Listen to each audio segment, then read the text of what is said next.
Kita lanjutkan. Posisi titik terhadap sumbu X dan terhadap sumbu Y, atau dengan kata lain, jarak suatu titik terhadap sumbu X dan jarak suatu titik terhadap sumbu Z. Kita punya 4 buah titik pada bidang kartesius, yaitu titik A, titik B, titik C, dan titik D. Bagaimana posisi keempat titik pada bidang kartesius ini terhadap sumbu koordinat, baik terhadap sumbu X maupun terhadap sumbu Y? Kita mulai dari titik A dengan cara melengkapi tabel berikut. Titik A adalah memiliki koordinat positif 2, positif 6.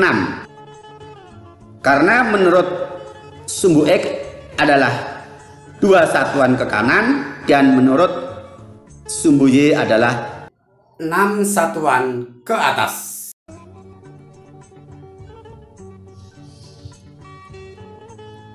Terangannya 2 sebagai absis dan 6 sebagai ordinat.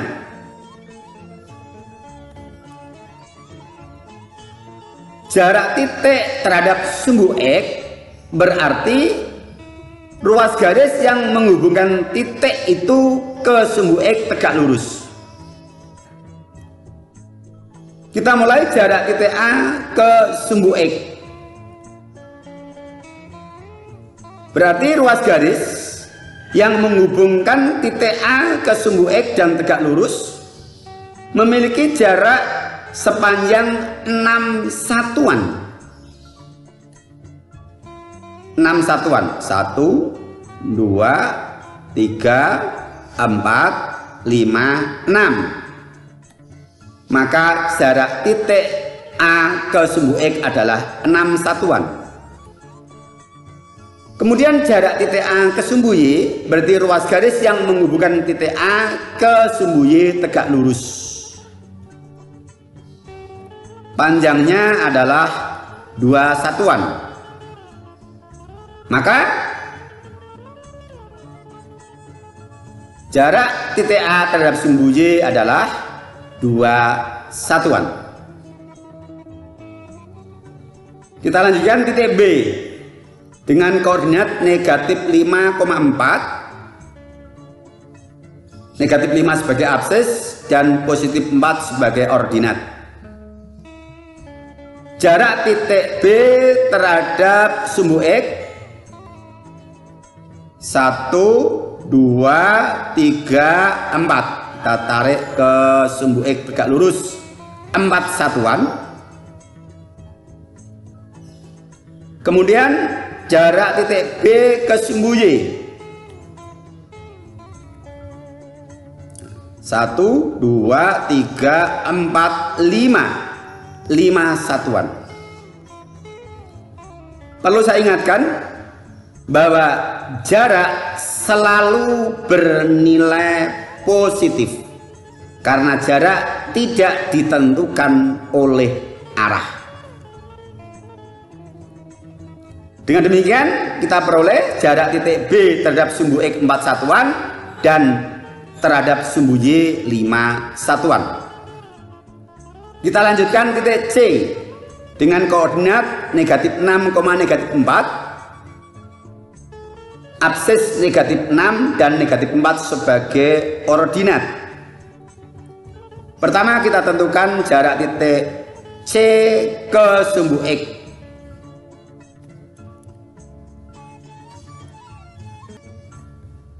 Satu, 2, 3, 4 satuan. Kemudian jarak titik C terhadap sumbu Y arah mendatar.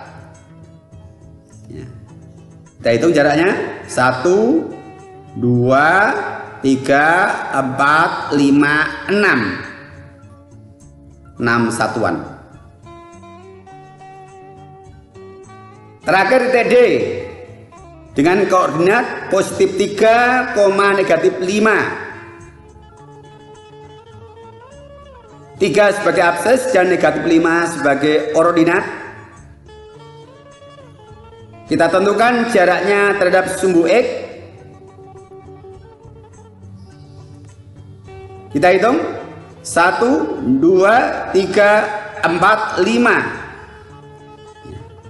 dari sumbu X ke titik D atau dari titik D ke sumbu X 5 satuan. Kemudian dari D ke sumbu Y 1, 2, 3 satuan. Nah sekarang kita perhatikan koordinat titik A positif 2,6.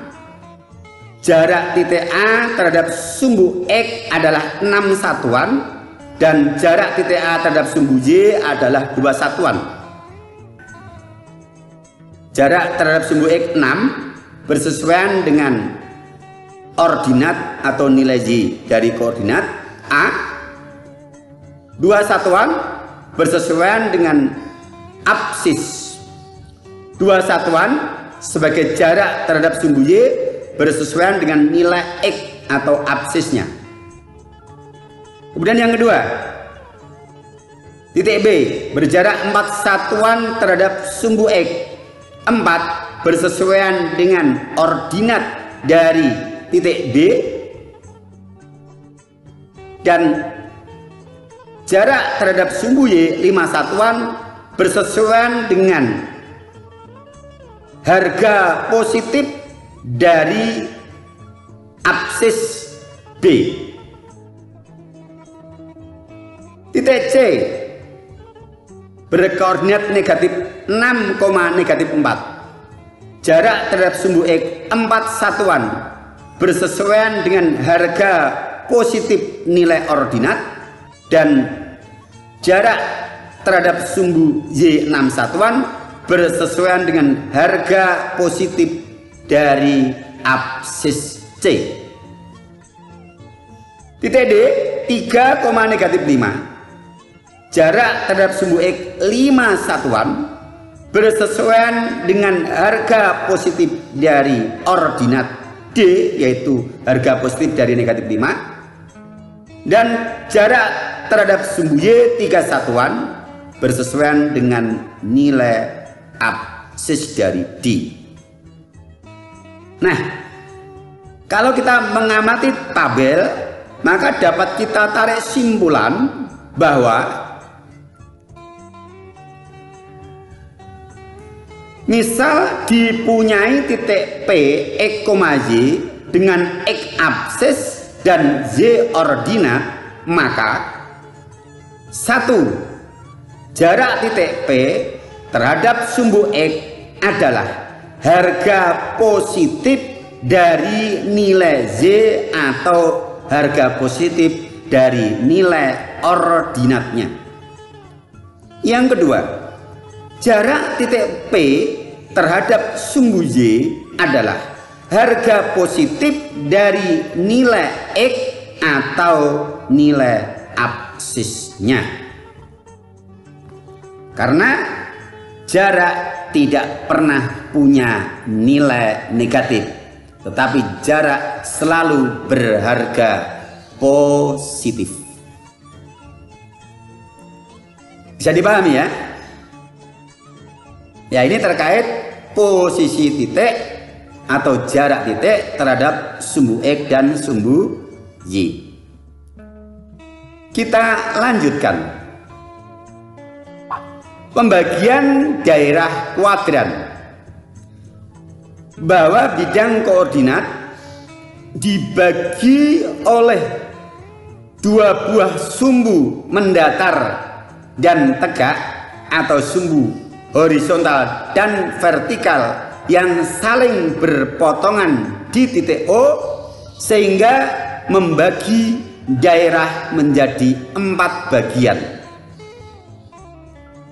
Daerah yang pertama yang dibatasi oleh sumbu X bernilai positif dan sumbu Y bernilai positif adalah daerah kuadran 1. Daerah kedua, kuadran 2 adalah daerah yang dibatasi oleh sumbu X bernilai negatif dan sumbu Y bernilai positif.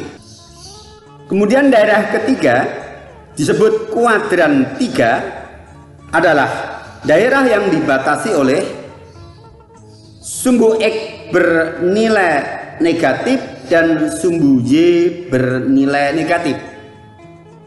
Dan yang terakhir, daerah yang keempat atau kuadran 4 dibatasi oleh sumbu X bernilai positif dan sumbu Y bernilai negatif. Ingat, ketika kita menentukan koordinat suatu titik, maka nilai-nilai itu ditentukan oleh arah berdasarkan sumbu X dan arah berdasarkan sumbu Y yang sudah kita terangkan di awal. Ke kanan untuk sumbu X bernilai positif, ke kiri bernilai negatif, dan untuk sumbu Y ke atas bernilai positif dan ke bawah bernilai negatif. Berikutnya disajikan beberapa contoh titik pada masing-masing kuadran. Amati dengan seksama nilai absis dan ordinat dari masing-masing titik pada setiap kuadran. Nah, kalau kita perhatikan dari contoh-contoh pada gambar, maka dapat kita simpulkan sebagai berikut. Titik-titik yang berada pada kuadran 1 merupakan pasangan berurutan X, Y yang keduanya bernilai positif. Titik-titik pada kuadran 2 merupakan pasangan berurutan dari X dan Y dengan X atau absis bernilai negatif dan Y bernilai positif. Kuadran 3 dinyatakan sebagai pasangan berurutan X bernilai negatif dan Y bernilai negatif. Sedangkan kuadran 4 X-nya bernilai positif dan Y-nya bernilai negatif. Insya Allah mudah ya, mudah dipahami.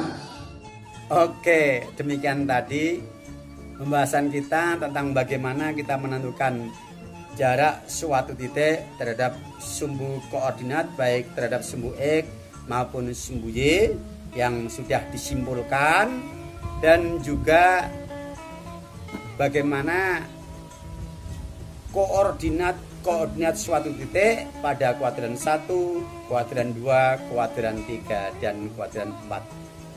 Di sesi ini belum kita berikan soal latihan, karena soal latihan akan kita berikan di akhir sesi untuk video yang ketiga. Maka silakan Anda ikuti video kelanjutannya dari pembahasan materi kali ini. Namun sebelumnya silakan Anda bagikan video ini kepada yang lain, supaya yang lain bisa mendapatkan manfaat dari video ini. Semoga dengan berbagi kebaikan dan memberi manfaat kepada sesama bernilai amal soleh di sisi Allah. Sekian, sampai jumpa. Assalamualaikum warahmatullahi wabarakatuh.